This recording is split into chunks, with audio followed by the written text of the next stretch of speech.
live here. Checking connection. We are live on Twitter.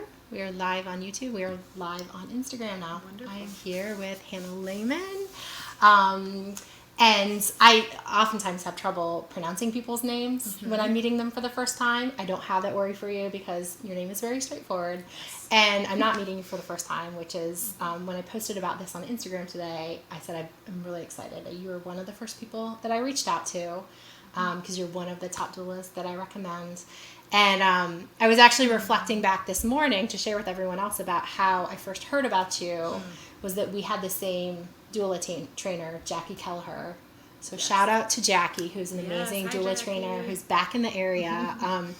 She did my training, and then however much longer, I think a year or two later when you did yours, she reached out to me and said, there's this girl Hana, and I don't know, I just think that you two would connect.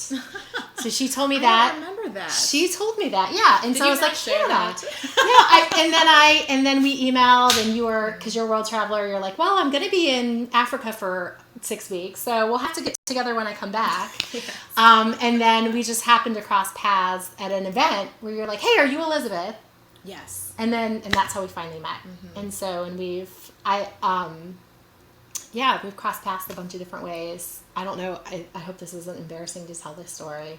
No. But that last time I saw your husband, I was like, oh, last time you came over was when you came to lay in our bed, because we have a Casper mattress. Yes. And in researching mattresses, I was like, hey, we'll come try laying on our Casper. So that was one of the last times I saw you. Yeah. So we have a lot of different funny connecting points. I feel like we're at a certain level where we can ask those things of each other. Yes. Come lay on my Casper mattress anytime you need. So yeah, so we've had a lot of different connecting points, and I'm really excited. There's connecting points we have of common ground, and then there's just aspects of you that I have nothing in common with because, as you said, you've traveled, you play the cello. I might be taking all the things we're going to surprise with later. I have a lot of tricks. You are studying at Princeton Seminary. All these things that I really like. Oh, I wish that is the life.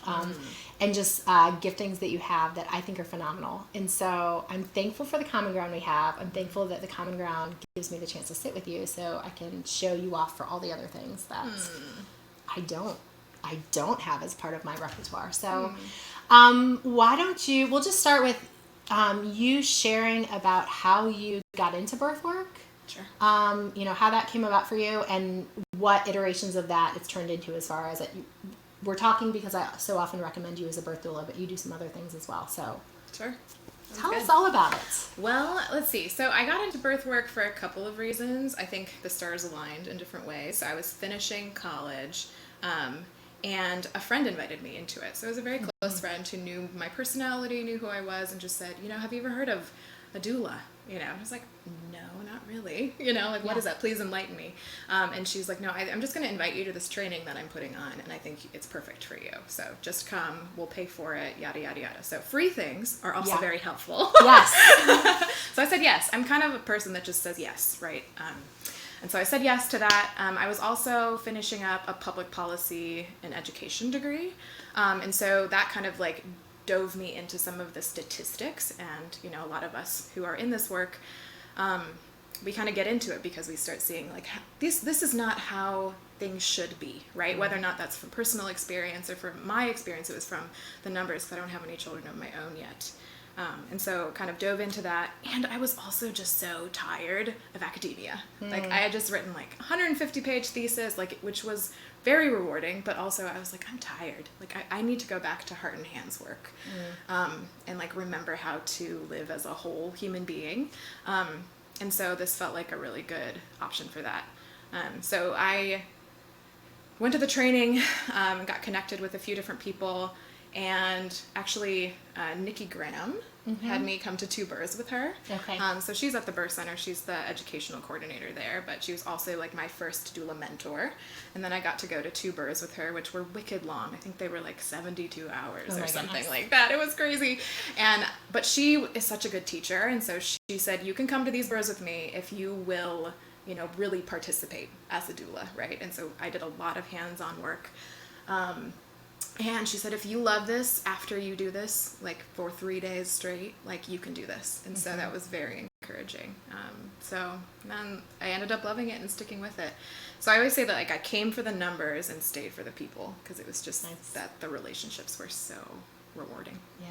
So, and you've been doing it long enough now that you probably are you seeing some of the same families for a second baby at this point? Yeah, totally. Many, many, many people. I'm trying to think. I think I might have had third babies by now too. So people are getting busy. Yeah. But yeah, so it's been really good. 6 years at this point. Mm-hmm. So besides birth doula work, what are some of the other services that you offer? Yeah, so I'm also a postpartum doula. So I found that, like, doing a mix of birth and postpartum kept me sane. So I do that. I also teach childbirth education classes at the birth center and a bunch of other, like, birth refresher classes there. And at Pennsylvania Hospital. That's a new gig. Yeah. So moved on to adding some more teaching, because I really enjoy that. And then placenta encapsulation. So that's where I am. Yep. Yeah. So, and there is no, there's probably no average day for you as far as having all those different hats at the same time. Are you part-time as a student at Princeton? I've actually been full-time. Okay. But I have taken breaks. Okay. So, and I think that in some ways, doing some theological education I actually started doing it because I felt like a lot of the work kind of bolstered the work I was already doing as a doula. So a lot of people think of seminary as like, oh, you're going to become a pastor or something. But what I felt was that my doula work was actually the most pastoral work, because I see a pastor as someone who's kind of midwifing people through the main transitions of life. And there were a few classes on pastoral care, actually, which is all about accompaniment, and kind of dove deeper into those areas. So I just felt like my doula work is my main work, and this is kind of continuing ed, if that makes sense, right? And so it wasn't because I was on a career path in that direction. So in some ways, that kind of made it right-sized in my life. So it was like, it's, this is the time that I have to dedicate to this, and I'm going to miss some classes, know, and like there are certain books that I'm not going to read, and that's going to be okay. Yeah. So, but I imagine that there's ways that in some of your classes that are about companioning. No offense to whoever's standing at the front of the room, but I bet you know more about it in a more practical way than even some of the people that are teaching. It's possible. Yeah. There are different kinds of companioning. Yeah, for sure. If you're missing that class to be with someone through all of active labor, you have, like you said, with your hands, with your whole self, you have done that work already. Right. There's a part of the seminary that I love. It's called the farminary. So I get to work at the farm and whatnot, and take a bunch of classes at the farm, which in general is all about tending life, right? So they're like, if we're trying to create people who know how to tend life, one of those places to do that and practice that in your body is in the soil, getting your hands in the soil and in the compost, right, and whatnot. And I remember one day, there were I don't know, it just ended up always being my farminary classes that I needed to leave to go to a birth. So we'd be mid-discussion and I'd like make a comment and be like, and I'm out. I'm sorry, everyone. Like, I'd feel terrible about leaving everyone. And then my professor just said, like, you know what? Like, this is all about tending life. That's what you're doing. You're getting an A+. Go do that. Yeah. And so I was like, thank you for seeing me and understanding, right? Because I think in a lot of academic programs, you can get a lot of people who just don't understand this work. And so just, it was nice to have that support. Yeah. So I know you value like being in processing as things as they unfold, so I don't imagine you have a grand scheme necessarily, but we did talk a little bit about birth work and what you're learning as far as caring for people through seminary work, and if we add a third part to that being the Enneagram, you see a formation of how those things can kind of work together in a really beautiful way. Can you share a little bit more about sort of what that vision, the Enneagram, and what that, so last week we had, Kim Hewlett, who I interviewed interviewed last week, we were 2 Enneagram 7s, so I think people kind of got a Nice. picture of what. The thumbnail from our video was both like, and so it was one of those like, this is what happens when you get 2 Enneagram 7s together. And so she gave a little bit of little bit of an Enneagram spiel. But share with how that works, how it works as a tool, how you can see it working as a tool in birth work for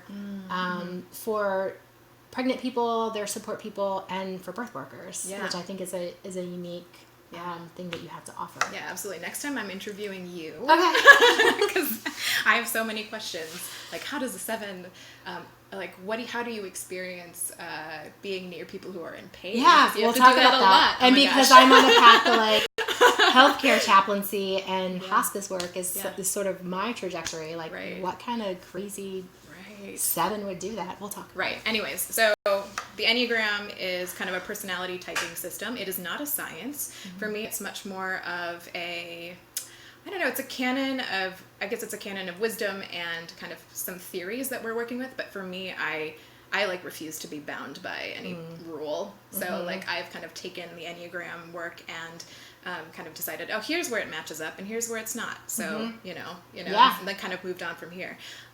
So anyways, it's a personality typing system.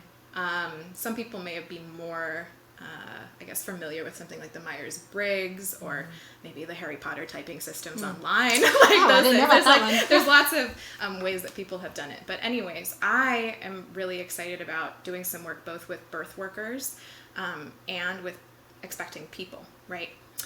So with birth workers, I think that there's such a variety of doulas and midwives and whatnot, and I think it's really important to kind of be matched with someone who is complementary in a way, right? And I just noticed, I guess I can share a little bit personally about why I kind of, the light bulb went on a little bit with birth work, is that, so my best friend is the person I partner with most frequently. Her name is Cecilia Osowski, and I kind of brought her into this work just a few years after I did. She is phenomenal at it. Like, I saw doula work in her from like day one, and I had to like rag on her for like a long time to just get it. I was like, you are going to this training, and that's the Enneagram 8 speaking in there, because I'm kind of like, I'm going to make it happen, make the impossible happen. So I can kind of be pushy sometimes. It can happen. But I got her in the work. She is thriving in it. Like, I love seeing her in it. But one of the things that kind of, I hit a vulnerable spot when I started feeling insecure about my own place in like the birth world and in doula work and whatnot. Because I do think that there's a lot of expectations on like what a doula is supposed to be like, what the personality is supposed to be like. There is a doula culture. There's kind of like this, this kind of fake person that we're kind of trying to, I don't know if you've experienced that, but like you're trying to kind of measure up. And especially in like a practice where our work is to try to be enough for someone, there's a lot of space to like not feel like you are enough, or at least measuring up to whatever those standards are. And so, even as I was calling out these amazing things in her, I started to feel just like, maybe I'm not supposed to be in this. Like, there are so many things that she does so much. She is very intuitive, so she knows what you need before you know what you need. And for me, I have to do a little bit more of that like thinking process. Like, okay, this is happening to her here, and this might be what she's feeling. It's probably most likely going to be this thing. She probably needs this. So I'm like kind of going through the motions and putting that work in or that labor in to kind of figure out what this person might need. And so I was starting to feel just a little bit like, I don't know, maybe this isn't where my strengths lie.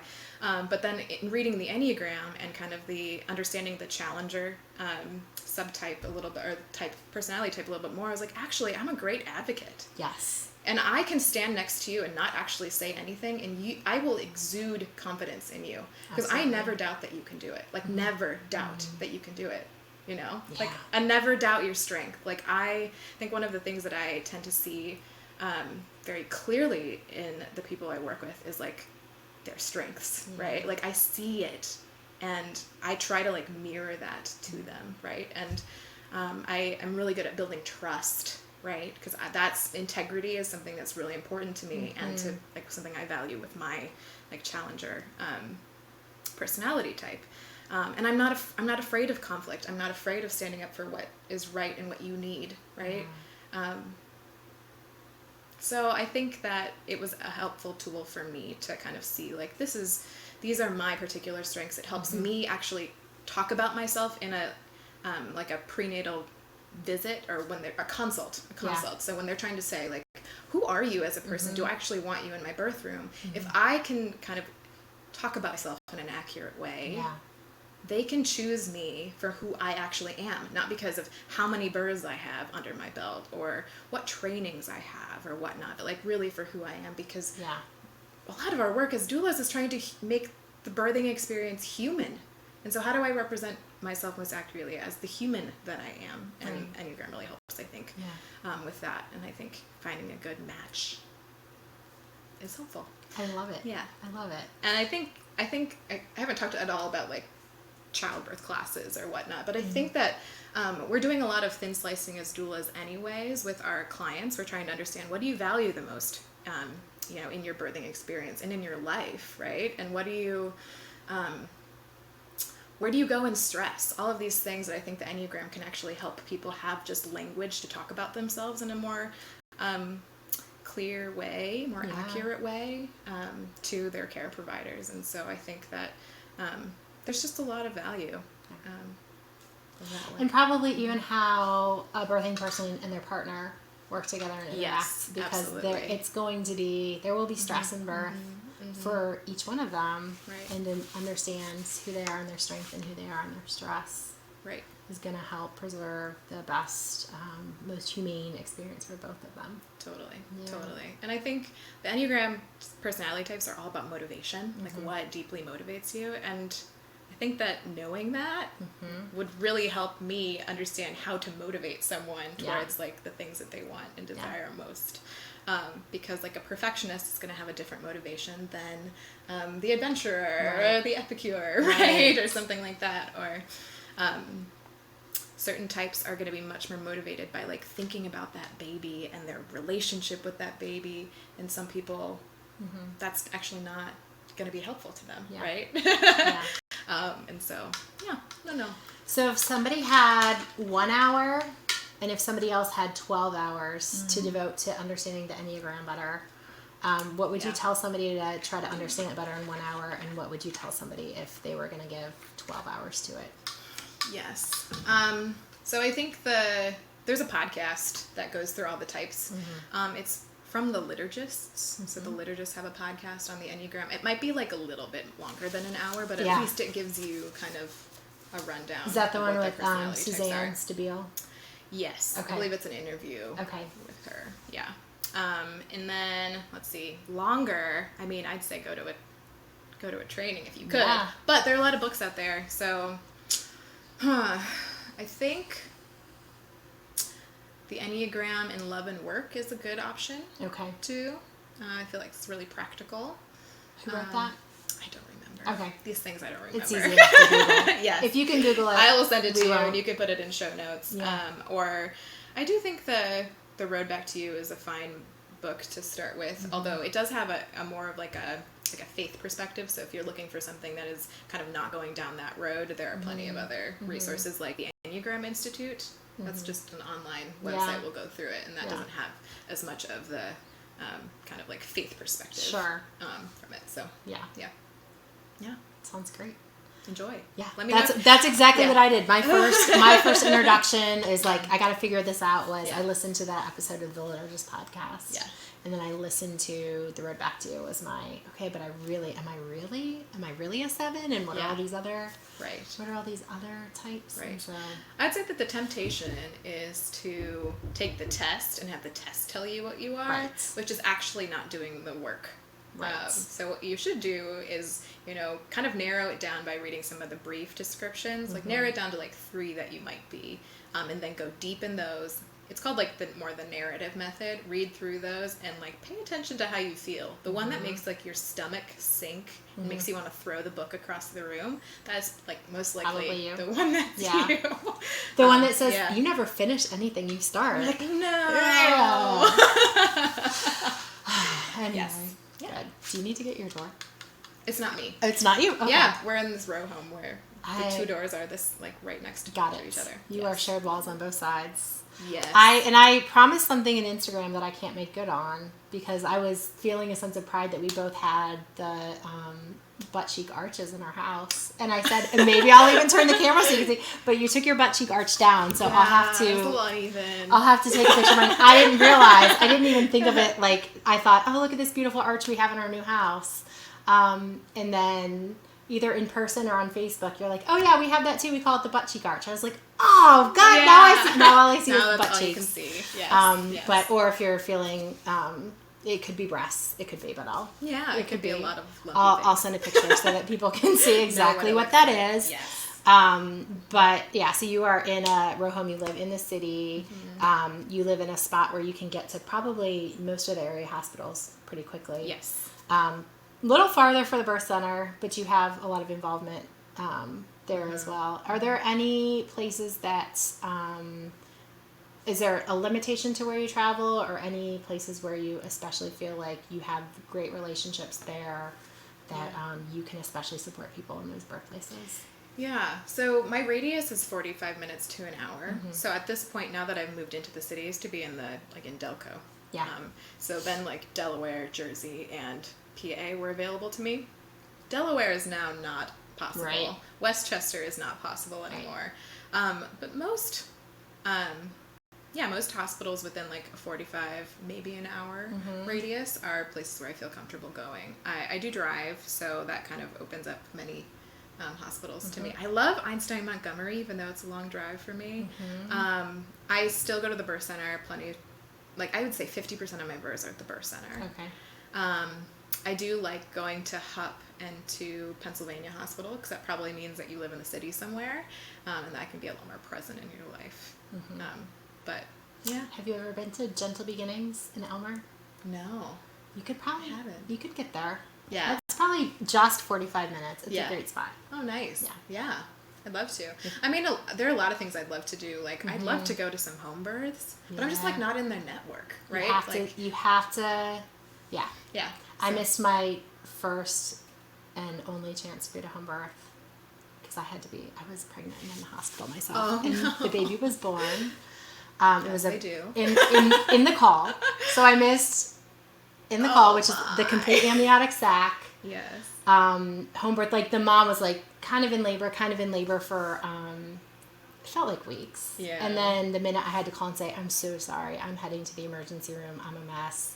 Here's my backup doula that spun her into labor. So yeah, I think that doulas who have their own home birth experiences tend to be people that home birthing people feel the most comfortable with. Yeah, you have to also get started somewhere though. Yeah, exactly. So if you don't get that first shot, and the other thing is that so many home birth midwives are so present one-on-one that doula support is always not necessary in the same way. But the hospital, my part of my motivation to do this project is not just, hey, here specifically is Hannah, here's Hanan, here's Kim, here's these different doulas that I've gotten to sit with, but when hopefully anybody watching this is if not Hannah, definitely a doula, because people have this imaginary idea, just like you said, there's this imaginary doula who doesn't exist that you think is what a doula is like, that we as doulas sometimes think we don't measure up to, but also that birthing people think,